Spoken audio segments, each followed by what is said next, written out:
waaw ñun ñëpp la ñun la on l'assume pleinement bi ñu leen di jàpp ci dëkk bi ñuy toog di wax naan bu ñu fàtte victime yi kenn neewul nañ bàyyi ñuy jàpp waaw lan moo tax tey ñu ne nañ leen bàyyi ñu ne laajte lan moo tax ñu war leen a bàyyi lan moo tax madame le ministre damay wax ni tey monsieur le président de la République mu ne loi d'amnistie jël initiative am moom ci boppam ñun laajuñu ko mu ne dafay indi loi d'amnistie mais man du ma ko ne déedéet ndax moom la ko constitution may bu ñu bëggee loi d'amnistie ba dañ ci réew mi dañuy indi fii dindi suñu code constitution ne dañ ko ciy dindi kooku su boobaa kenn amatul sañ-sañu wax ci loi d'amnistie ko loolu nag mën nañ ciy liggéey suñu noppee en attendant madame le ministre dafa am dañoo produire livre blanc wax ni ay coupable ñu ngi nii ñii dañoo rey nit fii taxaw nañ sax ne ñun ñi dee ñun ñoo leen rey am ñu taxaw ne ñun rey ñu alkaati moo rey wala gendarme moo rey victime yi bu ñu leen joxee tur jox leen jëmm ba noppi te ñu mën leen a lim te xam leen ñun ñu mën leen a lim te xam leen laa wax bu kenn mbubboowoo ki takk bracelet parce que ñu jàpp ko du ngeen seeni mbokk doo mbokkam waa ñooñu ñëpp bu ñu defee réquisitoire ba ni xam nañ leen ba noppi qu'est-ce qu'on fait maanaam ni préoccupation fondamentale bi ñu am bi mën a yóbbu suñu conviction mooy ñu wax ñu ndax ki yor ngànnaay ak boor bu mu mën ci bokk Birame Souleye bu yoree ngànnaay ñu gis ni yor na ngànnaay loi d'amnistie bi ndax day muccal Birame Souleye waaw wala déet mooy suñu préoccupation fondamentale de quelque bord que ce soit ki wàcce ba kenn ku torturer ku def acte dégradant suñu question mooy ndax loi bi ni muy mëdde li ñaaw téléphone yooyu ba tax ne nañ jubóo day mëdd seen jëf yooyu mooy suñu question bu suñu xel dalee ci loolu parce que moom la njaboot yi laajte moom la mbokk yi laajte moom la mbedd mi laajte moom la avocat yi laajte moom la experts yi laajte ñenn ñi buñ ci amee tontu bu leer ànd ak yéen ci voté ko parce que su boobaa man sama xel bu leeree moo voté loi bi. Merci, chers collègues. La parole est à notre collègue Abdou Mbow.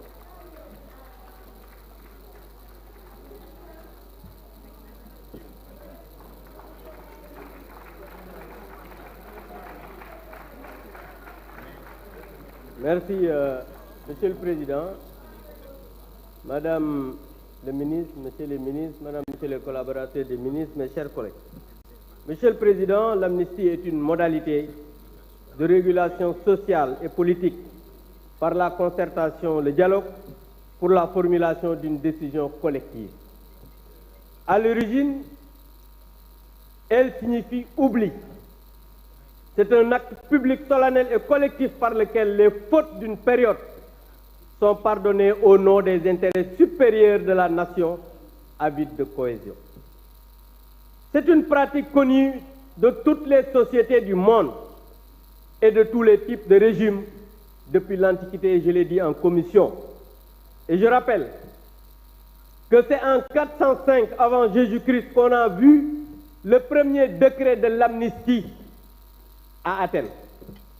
Lors de la Révolution française de 1789,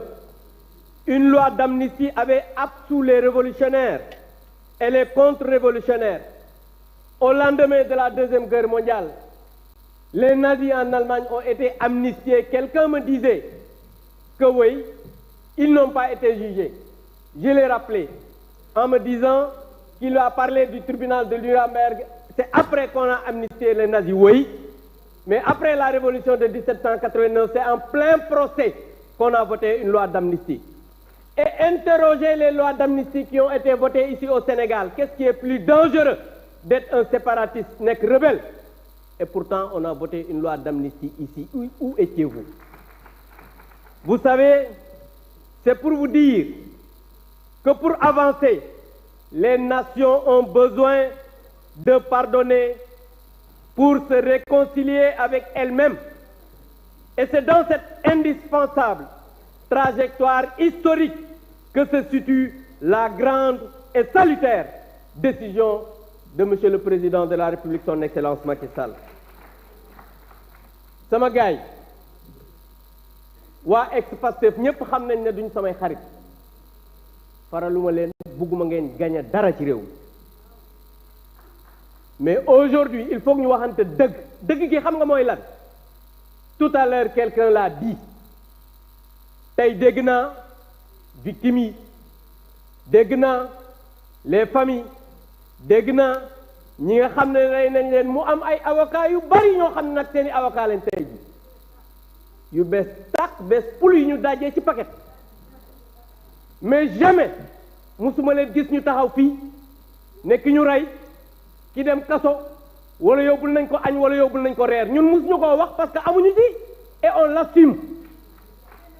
Certains de l'ex-Pastef c'est vrai am na ay bandits ay brigands loolu moom xam naa ne am na ci mais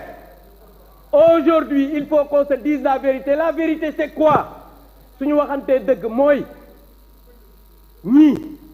bëgguñu compétition parce que dañoo ragal ñun ku ñu xam-xam ne bëgg bëre bañ bëre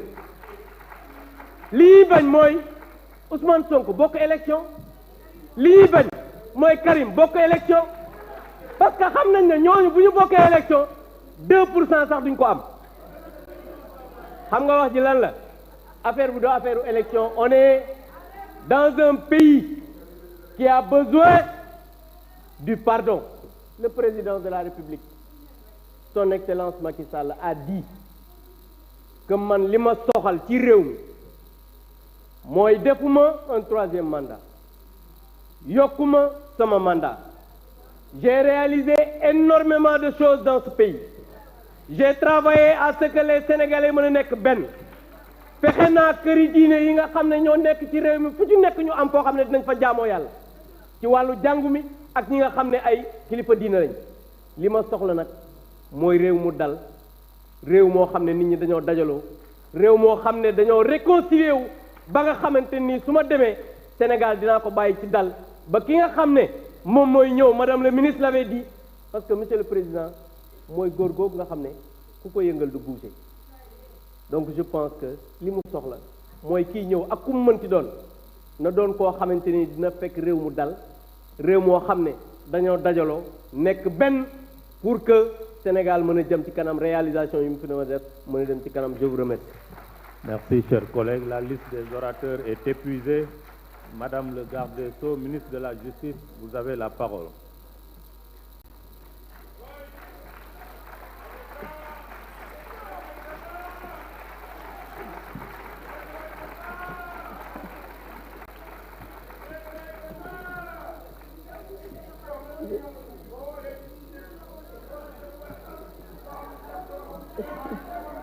Je vous remercie, Monsieur le Président.